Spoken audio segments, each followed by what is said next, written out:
गैर जिम्मेदार पति आ गई सुधा से मिलके। कैसी है वो? कब से मैं बोल रही थी जाके मिलके आ। जब से ससुराल से आई है तो घर में ही बैठी रहती है। चलो, थोड़ा मन तो बहल गया तेरा।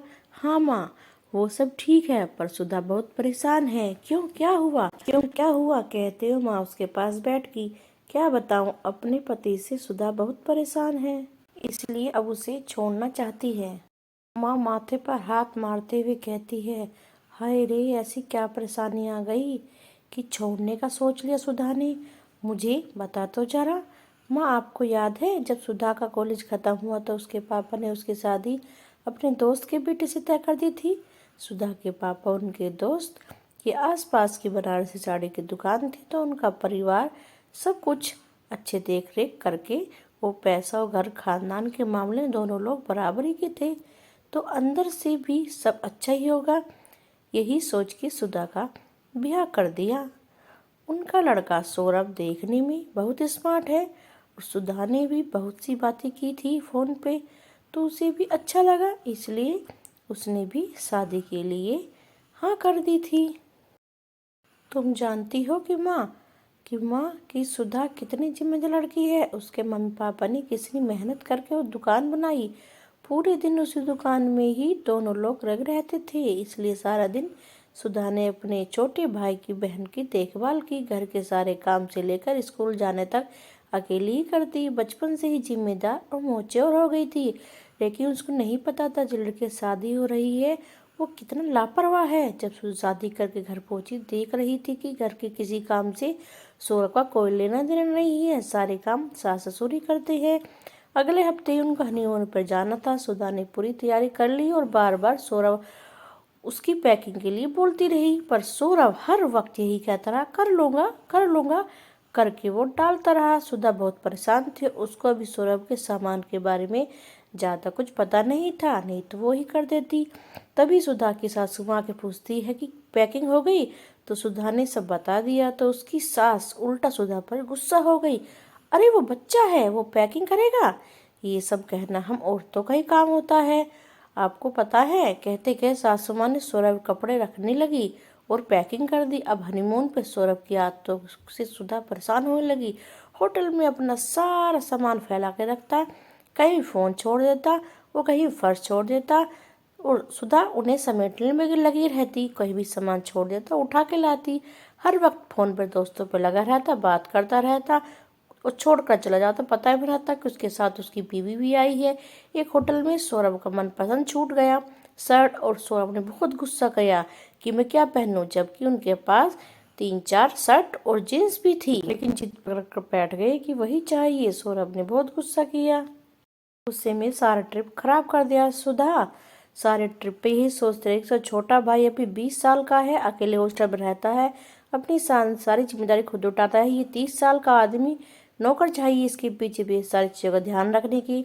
रोज इनके नहाने के बाद बाथरूम साफ, समय समय पर फोन रिचार्ज, जूते से लेकर कपड़ों तक का ध्यान रखना पहले इनकी माँ करती थी। अब सुधा ने चुपचाप अपने पति की सारी जिम्मेदारी उठा ली। जब ऐसा ही है तो क्या कर सकते हैं। वापस आने के बाद सुधा ने अपने घर के सारे कामों की जिम्मेदारी उठा ली, लेकिन बाहर के काम तो सौरभ को ही करने पड़ेंगे।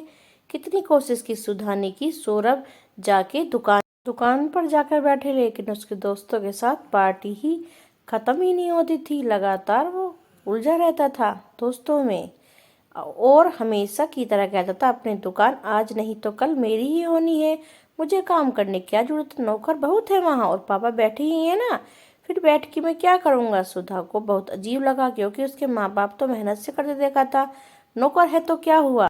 लेकिन सौरभ पे किसी बात का कोई असर नहीं होता था, और ऊपर सुधा की सास उसको मेहनत मेहनत के पी पर कान फेर देती है। अभी उसके खेलने खाने की उम्र है, अब तो आया है, यही लगा रहेगा हर काम में सासू माँ सौरभ को रोकती रहती।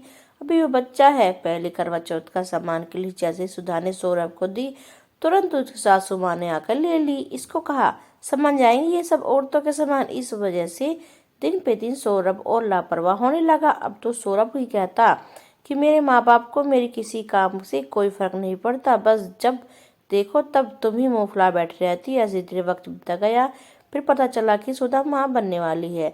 सब बहुत खुश थे, सब अपनी तरफ सुधा को ध्यान देते। सौरभ अब सुधा का और ध्यान रखना चाहता था, पर सौरभ की माँ उसे हमेशा सुधा से दूर करते रहती। ये सब औरतों का काम है, कहा, इससे गुस्सा मत कर, चला जा, बाहर जा, पापा के साथ बैठ जा गए। सुधा का मन करता कि पति के साथ बैठे आने वाले बच्चे के बारे में भावनाओं को बांटे। अब तो सासू ने रात में भी डेरा सुधा के कमरे में जमा लिया था, जहाँ की बीवी एक पल के लिए भी साथ में अकेले नहीं बैठ पाते थे, सुधा और सौरभ। यहाँ तक कि सुधा की सासू माँ ही डॉक्टर के पास जाती। सुधा के कई बार जिद करके सौरभ को भी अपने साथ चलने को कहती, क्योंकि वे अपनी प्रेगनेंसी अकेले हैंडल नहीं करना चाहती थी।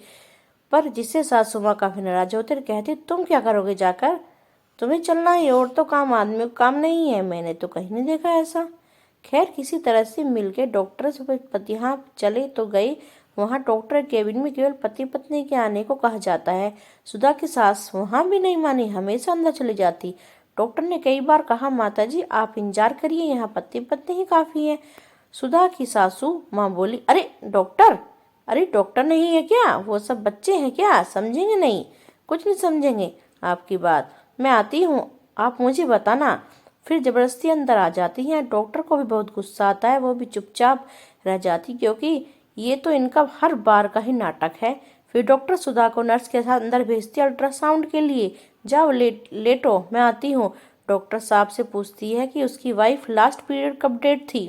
सौरभ से पूछती है। तभी सुधा की सासू माँ गुस्से में बोल उठती, अरे कमाल है डॉक्टर, आप ये सब मेरे बेटे को कैसे पता होगा, ये सब औरतों की बातें हैं, सुधा से पूछिए या मुझसे पूछिए कि कब थी इसकी लास्ट डेट। मेरे बच्चे से कैसा सवाल कर रही है, औरत होते हुए भी शर्म नहीं आती यह आदमी से पूछते हुए।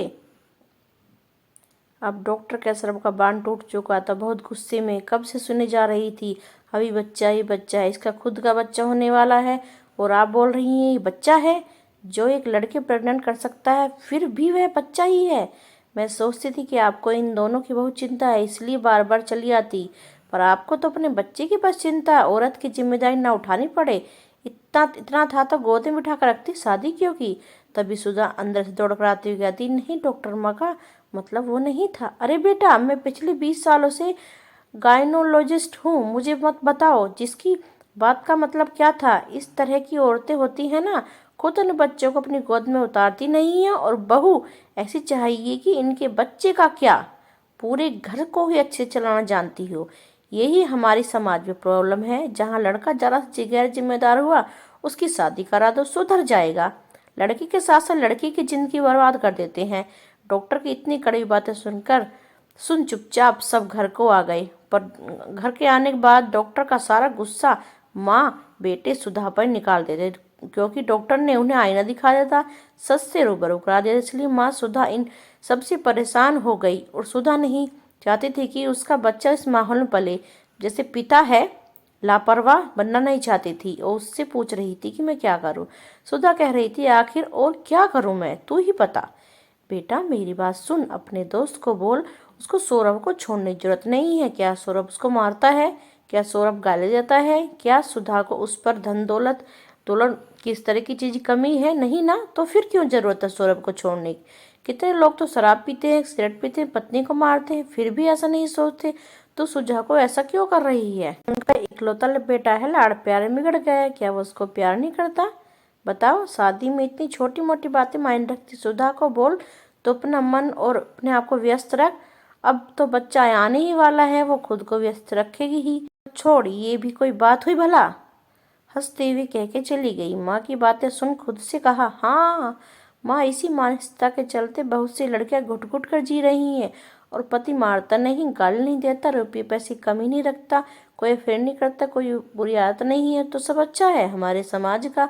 यही सच है, शादी के लिए इन बातों को जानना बहुत होता है। एक लड़की का परिवार वालों को, अपने गैर जिम्मेदार लड़के को लोग सुधारने के लिए पहले शादी कर देते हैं, फिर उससे बात नहीं बनती तो इसी उम्मीद के चक्कर में कितनों की जिंदगी खराब कर देते हैं। इससे अच्छा तो ये होगा बचपन से ही जिम्मेदारी पर उस पर ध्यान दे। किसी ने सच ही कहा है, लड़कियां सिर्फ प्यार की भूखी होती हैं, पति के साथ भूखी होती हैं, उनके सिर्फ कोई समझने और सपोर्ट करने वाला होना चाहिए। अगर आपको मेरी कहानी अच्छी लगी तो लाइक, कमेंट्स और सब्सक्राइब जरूर करिएगा। मेरी कहानी देखने के लिए, सुनने के लिए आपका बहुत बहुत धन्यवाद।